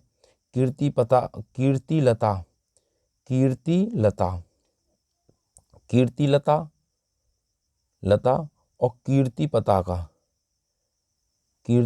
पताका, इनके लिए किस भाषा में लिखा गया है। तो ये डिंगल और पिंगल भाषाओं में ही लिखा गया है। आइए चलते हैं, और किसकी रचना है ये, मैथिली शरण गुप्त की। आइए चलते हैं अगले प्रश्न पर। नेक्स्ट क्वेश्चन क्या कहता है हमारा, क्वेश्चन नंबर 76। आदिकालीन के किस पंथ से भक्ति काल के संत मत का विकास हुआ है। तो आदिकालीन के किस पंथ से, कौन से पंथ से भक्ति काल के संत, भक्ति काल में जो संत थे उनका मत विकास हुआ था। तो ऑप्शन ए बौद्ध का, ऑप्शन बा जैन का, ऑप्शन सा नाथ का, ऑप्शन दा वज्रायन का। तो इस क्वेश्चन का जो करेक्ट आंसर है वो है ऑप्शन नंबर सा नाथों का। किसका, नाथों का। आइए चलते हैं अगले प्रश्न पर। अगला प्रश्न हमारा क्या कहता है। तो अगले क्वेश्चन की हम बात करें, नेक्स्ट क्वेश्चन हमारा क्या कहता है। अगला प्रश्न नंबर हमारा 77। डॉक्टर रामकुमार वर्मा ने आदिकाल का नामकरण किस रूप में किया था। तो डॉक्टर रामकुमार वर्मा ने आदिकाल को क्या नाम दिया था। ऑप्शन ए अपभ्रंश काल, ऑप्शन बा संधि काल और चारण काल, ऑप्शन सा सिद्ध सामंत काल, ऑप्शन दा अंधकार काल। तो बताएं रामकुमार वर्मा ने क्या कहा था आदिकालीन को। तो इस क्वेश्चन का जो करेक्ट आंसर है वो है ऑप्शन नंबर बा संधि काल व चारण काल। और वीरगाथा काल किसने कहा था, वीरगाथा काल तो ये कहा था रामचंद्र शुक्ल ने, किसको, आदिकाल को, रामचंद्र शुक्ल ने। और बीज वपन काल किसने कहा था, बीज जावापन काल किसने कहा था। तो ये कहा था महावीर प्रसाद द्विवेदी ने। और डॉक्टर राम संधि काल किसने कहा था, संधि काल व चारण काल, तो वो कहा था रामकुमार वर्मा ने। तो उम्मीद करता हूँ ये तीनों समझ पाए होंगे। तो इस क्वेश्चन का जो करेक्ट आंसर हुआ तो वो तो हो गया हमारा संधि काल और चारण काल, संधि काल व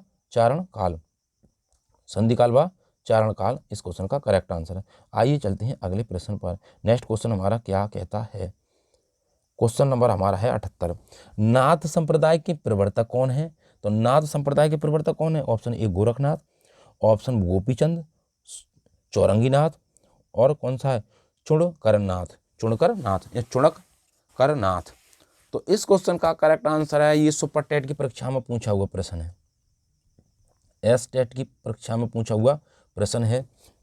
ऑप्शन नंबर ए गोरखनाथ नाथ संप्रदाय के प्रवर्तक हैं। आइए चलते हैं अगले प्रश्न पर। नेक्स्ट क्वेश्चन क्या कहता है, प्रश्न नंबर हमारा है 79। कीर्तिलता और कीर्ति पताका किस कवि की रचना है? किस कवि की रचना है? तो कीर्ति पताका और कीर्तिलता ये किस कवि की रचना है? तो इस क्वेश्चन का हमारा जो करेक्ट आंसर है option A Vidyapati, option A Vidyapati, option B Ramanand, option C Narpati Nalay, option D Amir Khusro. तो इस क्वेश्चन का जो करेक्ट आंसर है तो वो तो हो जाएगा विद्यापति, विद्यापति। तो इस क्वेश्चन को हमने पहले भी बताया था आपको। आइए चलते हैं उसी क्वेश्चन पर ले चलते हैं। यह है आदिकालीन साहित्य में वीर रस की रचनाओं में किस शैली का प्रयोग किया गया है? तो वो डिंगल का प्रयोग किया गया है। और कीर्तिलता और कीर्ति पताका ये दोनों रचनाएं किसकी हैं? तो ये है हमारी विद्यापति की। किसकी हैं? सॉरी, उस समय हमने इस मैथिली शरण गुप्त बताया था, तो ये विद्यापति की रचना है, विद्यापति। तो इसको करेक्शन कर लें, विद्यापति की रचना है। किसकी रचना है? विद्यापति की ये रचना है। और किस भाषा में लिखी है? डिंगल और पिंगल में लिखी हुई हैं। आइए चलते हैं उसी क्वेश्चन पर, हम आपको ले चलते हैं डिंगल और पिंगल पर, डिंगल और पिंगल पर। तो इसको करेक्शन कर लें, तो ये कौन सी भाषा में लिखी हुई है? डिंगल पिंगल में, डिंगल। और राजस्थान के राजाओं का शौर्य भी किस में लिखा हुआ है? डिंगल पिंगल में बताया गया है। तो इस क्वेश्चन का करेक्ट आंसर है विद्यापति। आइए चलते हैं अगले क्वेश्चन पर। नेक्स्ट क्वेश्चन हमारा क्या कहता है? क्वेश्चन नंबर हमारा है 80। 10वीं से 14वीं शताब्दी का काल जिसे हिंदी का आदिकाल कहते हैं, भाषा की दृष्टि से अपभ्रंश का ही बढ़ाव है। ये कथन किस लेखक का है? 10वीं से 14वीं शताब्दी का काल जिसे हिंदी का आदिकाल कहते हैं, भाषा की दृष्टि से अपभ्रंश का ही बढ़ाव है। ये कथन किस लेखक का है? Option A Ramchandra Shukla, option B Harihar Prasad Dwivedi, option C Shyam Sundar Das, option D Dhirendra Verma. तो इस क्वेश्चन का जो करेक्ट आंसर है ऑप्शन नंबर 80 की बात करें तो Hazari Prasad Dwivedi, Hazari Prasad Dwivedi option B correct answer है इस क्वेश्चन का। आइए चलते हैं अगले प्रश्न पर। अगला प्रश्न हमारा क्या कहता है? आदिकाल को चारण काल की संज्ञा किसने कहा था? चारण काल किसने कहा था? Option A Mishrabandhu, option A Mishrabandhu, option बा जॉर्ज गियासन, ऑप्शन सा रमाशंकर शुक्ल रसाल, ऑप्शन था राहुल संकृतयन। तो बताएं चारण काल किसने कहा था आदिकाल को? तो चारण काल की बात करें तो वो कहा था जॉर्ज गियर्सन ने। क्या कहा था? जॉर्ज गियर्सन ने। आदिकाल को चारण काल की संज्ञा किसने दी थी? जॉर्ज गियर्सन ने। चलते हैं नेक्स्ट क्वेश्चन पर। अगला क्वेश्चन हमारा क्या कहता है? क्वेश्चन नंबर हमारा है 82।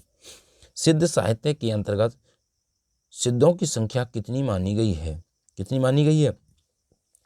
तो क्वेश्चन नंबर हमारा कितना है? ऑप्शन ए 8, ऑप्शन बा 40, सा 84, ऑप्शन दा 20। तो सिद्धों की संख्या हमने बताई थी अभी, कितनी थी? सिद्धों की संख्या 84, 84 थी। ऑप्शन सा करेक्ट आंसर है। आइए चलते हैं अगले प्रश्न पर। अगला प्रश्न हमारा क्या है? क्वेश्चन नंबर हमारा 83। जैन साहित्य की रास परंपरा के प्रथम ग्रंथ भरतेश्वर बाहुबली रास, भरतेश्वर बाहुबली रास। जैन साहित्य की रास परंपरा के प्रथम ग्रंथ भरतेश्वर बाहुबली रास का रचनाकार कौन है? ऑप्शन ए शालिभद्र सूरी, ऑप्शन बा श्रावकाचार्य, ऑप्शन सा विजयसन सूरी, ऑप्शन दा जिन धर्म सूरी। तो इस क्वेश्चन का जो करेक्ट आंसर है तो इस ऑप्शन नंबर आ शालिभद्र सूरी भारतेश्वर बाहुबली रास का रचनाकार है। भारतेश्वर बाहुबली रचनाकार। तो भरतेश्वर में भा और शालिभद्र में भी भा, तो बाहुबली रास से हो गया सूरी, तो रास सूरी। चलते हैं अगले प्रश्न पर। नेक्स्ट क्वेश्चन क्या कहता है हमारा? 84 नंबर का क्वेश्चन है। शिव सिंह सेंगर ने किस कवि को हिंदी का प्रथम कवि माना है? तो शिव सिंह सेंगर ने किस कवि को हिंदी का प्रथम कवि माना है? ऑप्शन ए सरहपाद को, ऑप्शन बा पुष्यपुंड को, ऑप्शन सा कबीर को, ऑप्शन दा लुइया को। तो इस क्वेश्चन का जो करेक्ट आंसर है वो ऑप्शन नंबर बा पुष्यपुंड को शिव सिंह सेंगर ने हिंदी का प्रथम कवि माना है। आइए चलते हैं नेक्स्ट क्वेश्चन पर। क्वेश्चन नंबर हमारा है 85। जय मयंक जस चंद्रिका की रचना किस कवि ने की थी? तो जय मयंक जस चंद्रिका की रचना किस कवि ने की थी? ऑप्शन ए मधुकर भट्ट केदार ने, मधुकर भट्ट केदार ने। ऑप्शन बी गोपीचंद, ऑप्शन सा ज्योति स्वरूप ठाकुर, ऑप्शन दा मधुकर भट्ट, मधुकर भट्ट। या भट्ट केदार ने, या गोपीचंद ने, या ज्योति स्वरूप ठाकुर ने, या मधुकर ने। तो बताइए इस क्वेश्चन का करेक्ट आंसर क्या है। तो जय मयक चंद्रिका किसने लिखी थी, मधुकर भट्ट ने। ऑप्शन द करेक्ट आंसर है, ऑप्शन द करेक्ट आंसर है। कम से कम इतनी मेहनत पर एक लाइक और प्रत्येक व्यक्ति को कम से कम आप जानते होंगे उसको शेयर अवश्य करें कि यदि क्वेश्चन अच्छे लगें तब। तो चलते हैं अगले प्रश्न पर। प्रश्न नंबर हमारा है 87वां। आदिकाल के अंतर्गत किस साहित्य की प्रमाणिकता संदिग्ध मानी गई है। ऑप्शन ए रासो साहित्य, ऑप्शन बी लौकिक साहित्य, ऑप्शन सा जैन साहित्य, ऑप्शन द राजकाव्य। तो बताएं इस क्वेश्चन का करेक्ट आंसर क्या है। रासो साहित्य, ऑप्शन ए करेक्ट आंसर है रासो साहित्य। आदिकाल के अंतर्गत रासो साहित्य की प्रमाणिकता संदिग्ध मानी गई है। आइए चलते हैं अगले प्रश्न पर। नेक्स्ट क्वेश्चन हमारा क्या कहता है। क्वेश्चन नंबर हमारा है 88वां। आचार्य हजारी प्रसाद द्विवेदी ने गाथा को किस भाषा का मुख्य छंद माना है। ऑप्शन ए पाली को, ऑप्शन बी प्राकृत को, ऑप्शन सा अपभ्रंश को, ऑप्शन द हिंदी को। तो बताइए किसके लिए आचार्य हजारी प्रसाद द्विवेदी ने गाथा को भाषा का मुख्य छंद माना है। तो इस क्वेश्चन का जो करेक्ट आंसर है वो ऑप्शन नंबर बा प्राकृत भाषा को मुख्य छंद माना है। आइए चलते हैं नेक्स्ट क्वेश्चन पर। नेक्स्ट क्वेश्चन हमारा क्या कहता है। 89 नंबर का प्रश्न है, वर्ण रत्नाकर किस प्रकार की कृति है। तो वर्ण रत्नाकर किस प्रकार की कृति है। ऑप्शन ए चंपू काव्य है, ऑप्शन बा गद्य है, ऑप्शन सा व्याकरण है, ऑप्शन दा खंड काव्य है। तो इस क्वेश्चन का जो करेक्ट आंसर है हमारा बताइए। ऑप्शन बा करेक्ट आंसर है गद्य। कैसा है ये गद्य है। चलते हैं अगले प्रश्न पर। अगला प्रश्न हमारा क्या कहता है। क्वेश्चन नंबर हमारा है 90। 16वीं-17वीं शताब्दी के युग को हिंदी काव्य का स्वर्ण युग मानना किस इतिहास लेखक की महत्वपूर्ण उपलब्धि मानी गई है। तो बताइए किस इतिहास की महत्वपूर्ण उपलब्धि है। ऑप्शन ए Garcin de Tassy, option B Shiv Singh Sengar, option C Mishra बंधु, ऑप्शन द जॉर्ज गियर्सन। तो बताएं इस क्वेश्चन का करेक्ट आंसर क्या है। तो जॉर्ज गियर्सन की महत्वपूर्ण भूमिका मानी गई है। ऑप्शन द करेक्ट आंसर है। 16वीं हो 17वीं शताब्दी हो, हिंदी काव्य का स्वर्ण युग मानना किस इतिहास लेखक की महत्वपूर्ण उपलब्धि है। जॉर्ज गियर्सन की महत्वपूर्ण उपलब्धि है। आइए चलते हैं अगले प्रश्न पर। नेक्स्ट क्वेश्चन हमारा क्या कहता है। नेक्स्ट क्वेश्चन की बात करें, क्वेश्चन नंबर हमारा है 92वां। शंकराचार्य ने सामाजिक एकीकरण के लिए किस दार्शनिक आध्यात्मिक ऐक्य का निरूपण किया था। ऑप्शन ए शिष्टाद्वैत, ऑप्शन बा द्वैताद्वैत, ऑप्शन सा अद्वैत वेदांत, ऑप्शन दा शुद्धाद्वैत। तो बताएं इस क्वेश्चन का करेक्ट आंसर क्या है।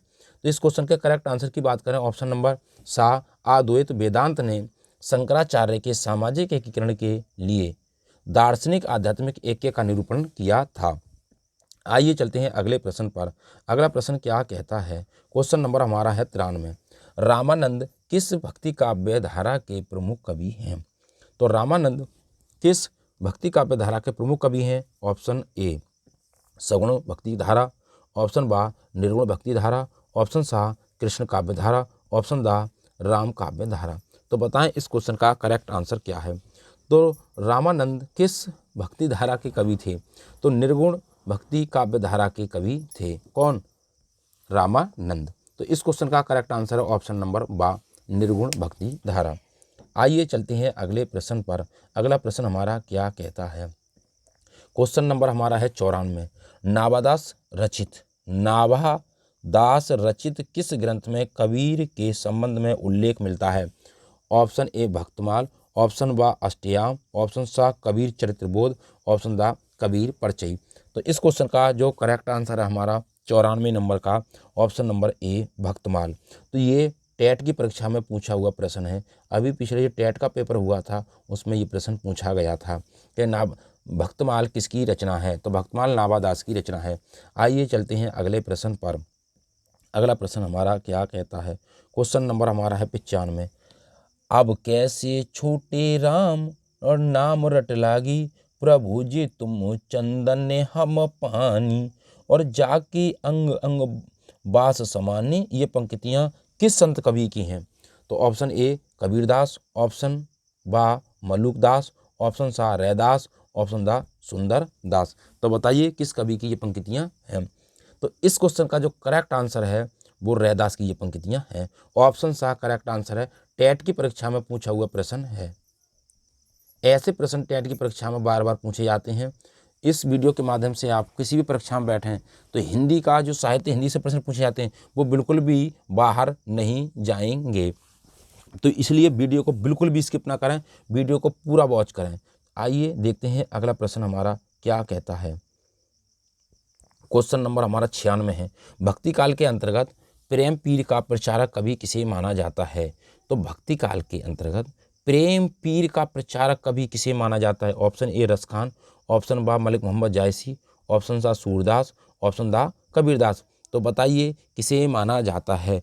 ऑप्शन बा मलिक मोहम्मद जायसी को, ऑप्शन बा करेक्ट आंसर है। मलिक मोहम्मद जायसी को भक्ति काल के अंतर्गत प्रेम पीर का प्रचारक माना जाता है। आइए चलते हैं अगले प्रश्न पर। अगला प्रश्न हमारा क्या कहता है? क्वेश्चन नंबर हमारा है 97वां। किस आचार्य की गणना वैष्णव भक्ति के प्रतिष्ठापक आचार्य में नहीं की जाती है? ऑप्शन ए रामानुचार्य, ऑप्शन बा हरिदास निरंजनी, ऑप्शन सा विष्णु स्वामी, ऑप्शन दा वल्लभाचार्य। तो बताइए किस आचार्य की गणना वैष्णव भक्ति के प्रतिष्ठित आचार्यों में नहीं की जाती है? इस क्वेश्चन का करेक्ट आंसर है हमारा हरिदास निरंजनी की। ऑप्शन बा करेक्ट आंसर है। आइए चलते हैं अगले प्रश्न पर। अगला प्रश्न हमारा क्या कहता है? क्वेश्चन नंबर हमारा 98। भक्ति का कौन सा रूप पहले दक्षिण के आलवर संतों की वाणी के माध्यम से प्रस्फुटित हुआ था? ऑप्शन ए राम भक्ति, ऑप्शन बा कृष्ण भक्ति, ऑप्शन सा निर्गुण भक्ति, ऑप्शन दा पुष्टि भक्ति। तो बताइए इस क्वेश्चन का करेक्ट आंसर क्या है? तो राम भक्ति, ऑप्शन ए करेक्ट आंसर है। राम भक्ति के रूप में भक्ति का कौन सा रूप पहले दक्षिण के आलवर संतों की, जो दक्षिण से जो आलवर संत आए थे उनकी वाणी के माध्यम से प्रस्फुटित जो हुआ था, उनकी वाणी से कौन सा निकला था? तो राम भक्ति काव्यधारा, यानी कि राम भक्ति की जो भावना थी वो निकली थी, यानी कि वाणी कैसी थी? राम भक्ति। आइए चलते हैं अगले प्रश्न पर। अगला प्रश्न हमारा क्या कहता है? क्वेश्चन नंबर हमारा 99। किस संस्कृत काव्य में पहले कृष्ण लीलाओं का उल्लेख मिलता है? ऑप्शन ए ब्रह्मचरित, ऑप्शन बा गीत गोविंद, ऑप्शन सा गाथा सप्तशती, ऑप्शन दा बेड़ी संहार। तो बताएं इस क्वेश्चन का करेक्ट आंसर क्या है? ब्रह्मचरित, गीत गोविंद, गाथा सप्तशती, बेड़ी संहार। तो इस क्वेश्चन का जो करेक्ट आंसर है वो है ब्रह्मचरित। ऑप्शन ए करेक्ट आंसर है ब्रह्मचरित। तो ब्रह्मचरित संस्कृत काव्य में पहले कृष्ण लीलाओं का उल्लेख मिलता है। आइए चलते हैं अगले प्रश्न पर। अगला प्रश्न हमारा क्या कहता है? ये लास्ट और अंतिम क्वेश्चन है। Question number 100। मसी कागज छुओ नहीं, मसु कागज छुओ नहीं, कलम गयो नहीं हाथ। ये पंक्ति किस भक्त कवि को लक्ष्य करके कही गई हैं? तो कौन सी पंक्तियां हैं? और मसी कागज छुओ नहीं और कलम गयो नहीं हाथ, किसकी पंक्तियां हैं? Option A Nanak Dev, option B Kabirdas, option सा दादू दयाल, ऑप्शन दा रैदास। तो रैदास की हमने पंक्तियां बताई थी। प्रभु जी तुम चंदन हम पानी, प्रभु जी तुम